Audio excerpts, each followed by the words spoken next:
Assalamu alaikum wa rahmatullahi wa barakatuh. J'avoue, parler à un téléphone, parler à une caméra, s'enregistrer comme ça, donc à travers des technologies, à travers des gadgets métalliques, à travers le virtuel, c'est très perturbant. C'est très très perturbant.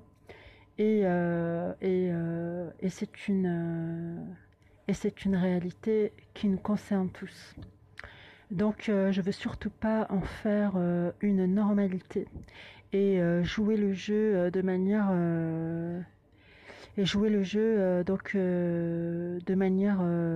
quotidienne et l'adopter et en faire une nouvelle nature. Ça surtout pas. Je suis contre ça et je trouve ça contre nature. Donc malgré tout, on en est là et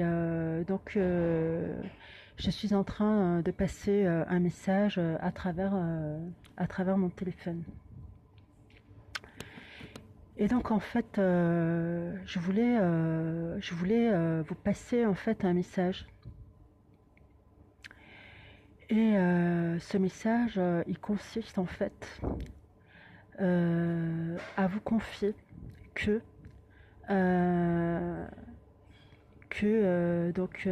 j'ai essayé de passer un message sincère, mais j'ai pas réussi. Donc j'ai pas réussi et je me sentais fatiguée, je me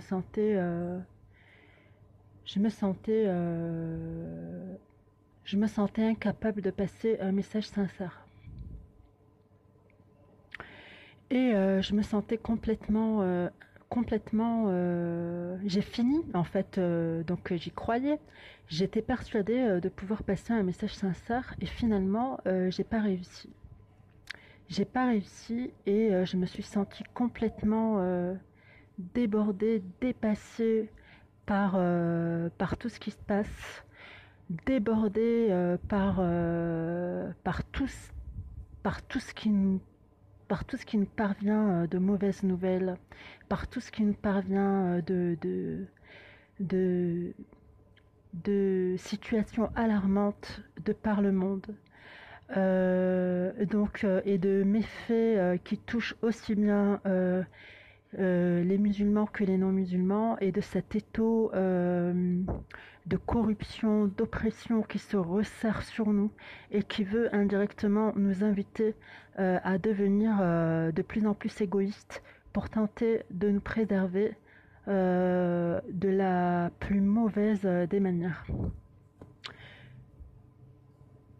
Donc, finalement, ça m'a mis en alerte. Ça m'a mis en alerte. J'ai voulu passer un message sincère, donc j'étais persuadée de pouvoir passer un message sincère, mais j'ai pas réussi. J'ai pas réussi, subhanallah. L'énergie m'a abandonnée et je me suis sentie totalement impuissante, dépassée. Complètement dépassée par la situation, dépassée par le champ d'une conscience tellement vaste que les mots me manquaient. Et donc finalement, je me suis dit que c'était pas la peine et j'ai abandonné. Et en fait, c'était un excès quelque part, d'une certaine manière. C'était un excès de mon nafs qui a mal utilisé, son énergie vitale, et qui, au lieu de justement la garder pour la sincérité, a voulu s'en servir pour faire passer un message sincère, faire passer un message. Donc le problème, il est là et c'est très subtil. Et, euh, et ça nous invite à faire la différence entre faire passer un message sincère, faire passer un message sincère, donc à travers les technologies de communication, à travers le support de la surmédiatisation de conflits qui alimentent les conflits. Et je suis pas du tout en train de dire qu'il faut pas médiatiser les conflits. Au contraire, il faut les médiatiser parce que c'est très très grave et il faut prendre conscience de la gravité des choses. Mais quoi qu'il en soit, il y a une grande différence entre être sincère et vouloir faire passer un message et vouloir transmettre cette sincérité. Cette sincérité, elle passera pas à travers les techniques de communication euh, technologique. Cette sincérité, elle passera pas comme ça et elle se transmettra pas comme ça. Il faut ouvrir les yeux et il faut arrêter d'être dans l'impulsivité et apporter et conférer de super pouvoirs à, à, à, à toutes ces babioles et à toutes ces gadgets à tous ces gadgets qui finalement nous minent notre énergie. Et il faut se concentrer sur ce qu'on a dans le ventre. Il faut se concentrer sur ce qu'on a dans le ventre. Subhanallah. Et en fait, il n'y a pas de message sincère à faire passer. On est des milliards, on est des milliards. Si tout le monde cherche à faire passer un message sincère à travers la parole, à travers son ego, on va arriver à quoi? On va arriver à un brouhaha infernal.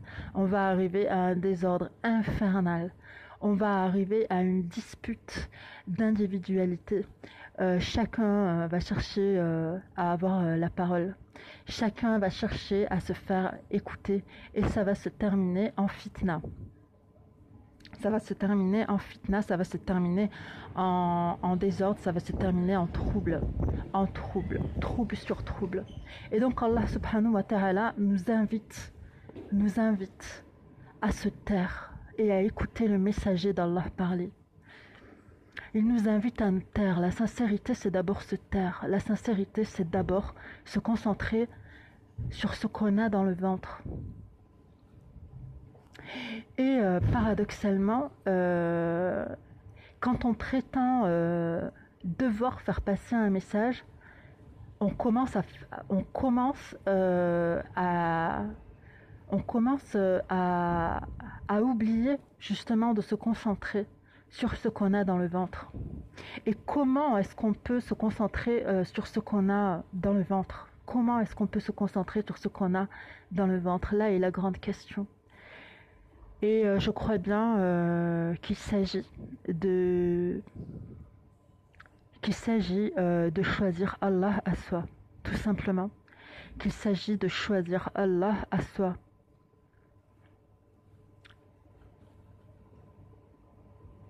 Parce que au final, Allah subhanahu wa ta'ala, il nous dit quoi?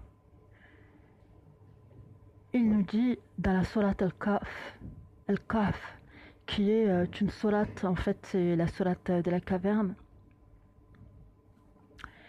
Il nous dit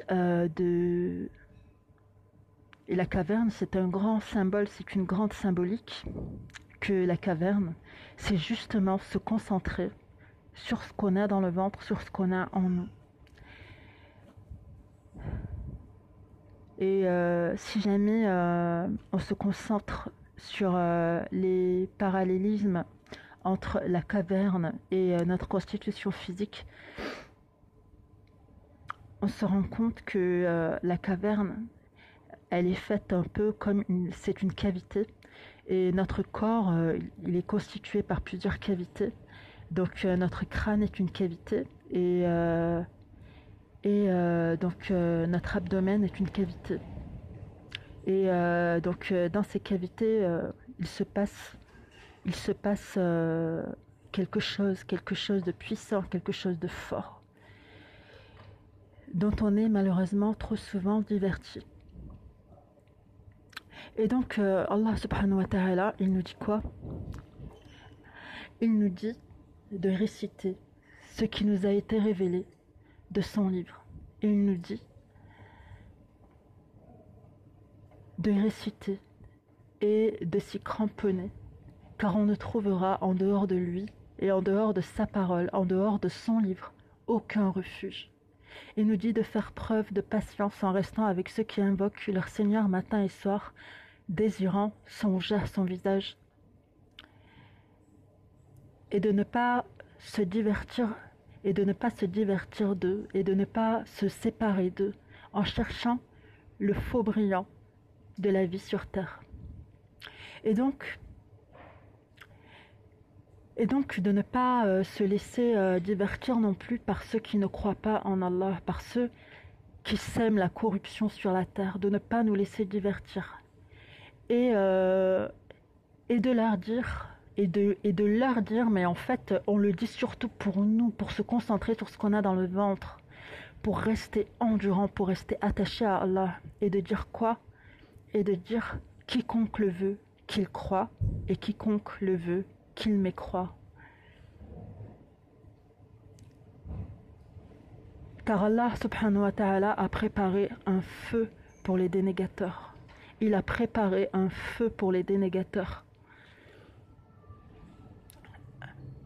Un feu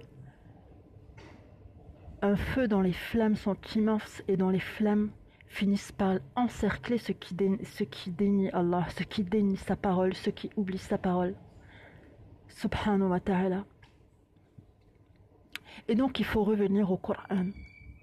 Pour revenir à nous, pour se concentrer sur ce qu'on a dans le ventre, pour faire face à l'injustice, pour faire face au désordre, pour faire face à la corruption, pour faire face à la diversion extrême qui nous divise, qui dilapide notre énergie, qui nous divertit de l'essentiel, qui nous divertit de notre force, qui nous divertit de notre unité et qui nous divise.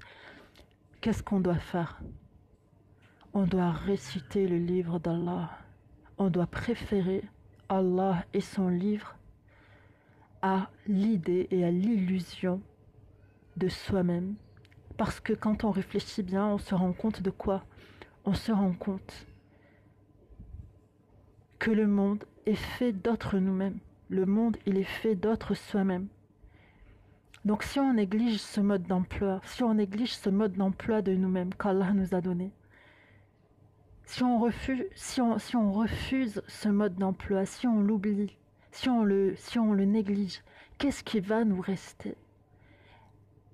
À travers quelle prise on va pouvoir aborder les autres? À travers quelle prise on pourra aborder les problèmes et les régler? À travers quelle porte on pourra accéder aux choses et les arranger? À travers quelle porte on pourra accéder aux situations problématiques et les solutionner? On n'arrivera à rien si on ne revient pas à ce qu'on a dans le ventre, si on ne revient pas au Coran. On n'arrivera à rien du tout. À rien du tout. Et donc, par rapport à ce qui se passe actuellement d'ailleurs en Palestine, c'est exactement de ça qu'il s'agit. Il s'agit de ne pas se laisser divertir par l'agression des sionistes, mais de revenir à Allah, de rester endurant, de rester conscient d'Allah subhanahu wa ta'ala et de ce qu'il prépare, parce qu'il est là, il entend et il voit, et il ne laisse rien au hasard. Allah subhanahu wa ta'ala est là, il entend et il voit. Et quand les innocents sont provoqués, humiliés, violentés, profanés, qu'est-ce qu'il leur reste? Qu'est-ce qu'il leur reste? Au pire, ils deviennent fous.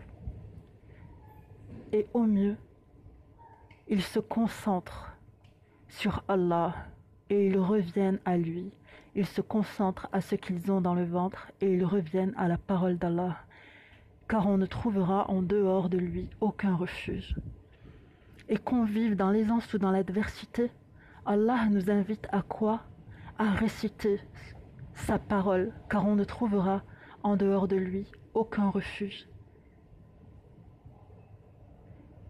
Allah subhanahu wa ta'ala nous invite à réciter dans nos demeures, lorsqu'on est dans la maison, lorsqu'on est dans nos maisons, et lorsqu'on est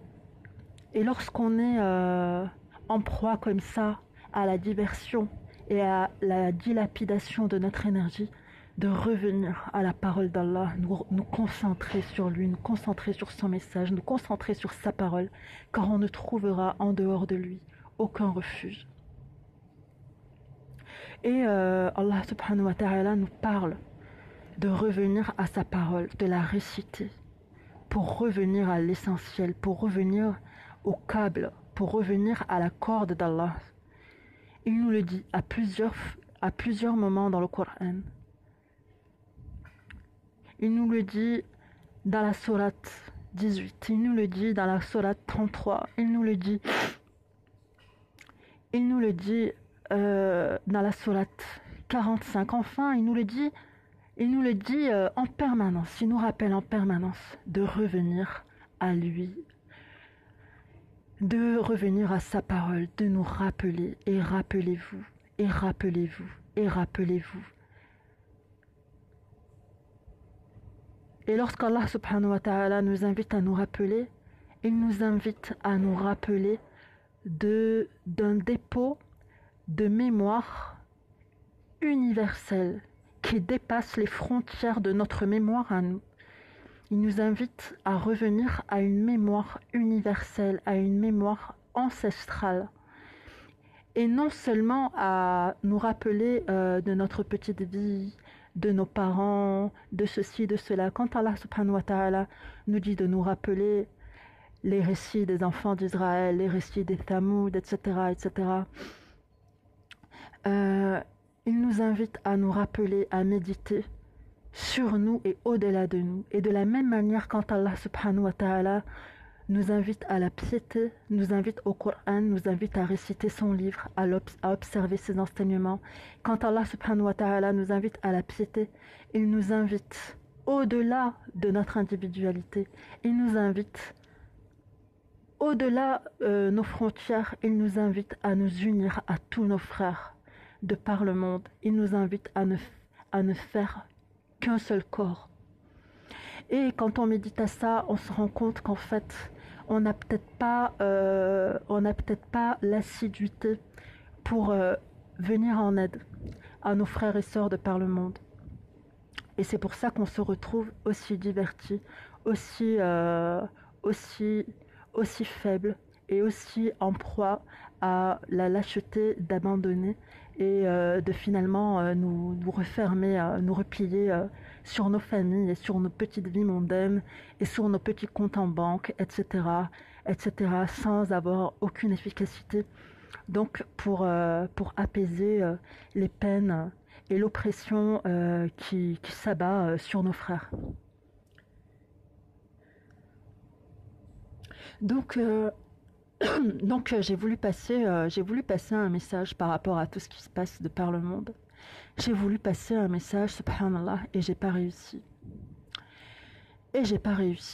Alors, qu'est-ce que j'ai fait? Je me suis repentie et j'ai pris conscience de mes limites. J'ai pris conscience de la limite de ma propre voix, de la limite de mes propres mots. Et donc, j'ai fait ce qu'Allah préconise et je me suis repentie à lui. Donc, astaghfiruka ya Allah wa atubu ilayk.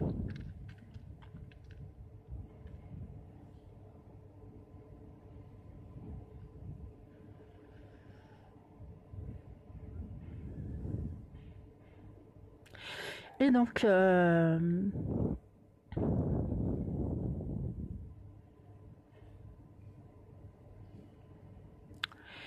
Et donc, c'est à Allah qu'on revient repentant et c'est à Allah qu'on demande de nous pardonner nos excès dans le divertissement et nos excès dans nos comportements.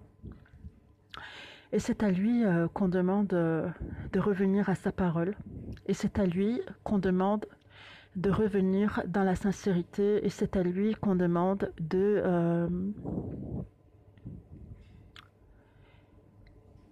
d'être finalement de toute écoute par rapport à cette parole bénie, à cette parole divine qui a été donnée à Rasulullah sallallahu alayhi wa sallam, afin de faire qu'un seul corps et afin, Inch'Allah, de vivre l'instant présent comme si on pouvait le quitter l'instant présent, et comme si on pouvait le quitter l'instant suivant, de sorte à rencontrer la mort avec un cœur sain, de la même manière que le vivent nos frères et sœurs qui se font bombarder régulièrement, qui se font mitrailler régulièrement, qui perdent les membres de leur famille régulièrement et qui vivent dans la souffrance et l'effusion de sang jour après jour.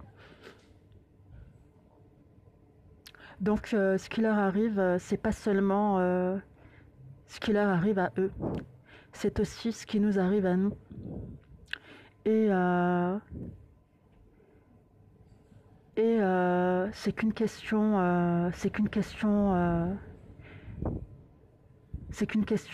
de foi en Allah. Ce qui leur arrive à eux, c'est ce qui nous arrive à nous. Et ce qu'ils vivent eux vaut peut-être mieux que ce qu'on vit nous, en étant tentés par le royaume de Pharaon et en étant tentés de prêter allégeance à l'œuvre de Pharaon plutôt que d'avoir une conscience pure et dure en Allah seul. Donc la promesse d'Allah, c'est une vérité. Et ce que nos frères et sœurs vivent de par le monde,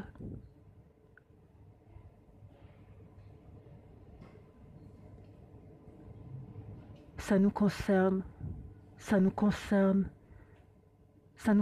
peut-être plus que ça ne les concerne eux directement. Parce que pendant que eux donc sont éprouvés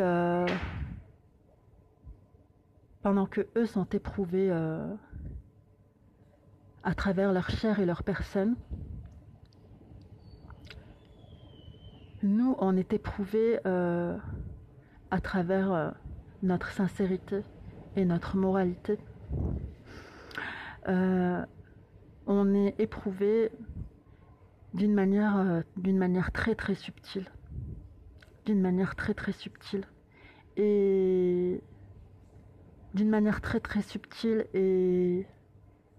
c'est là que la parole commence à faire défaut.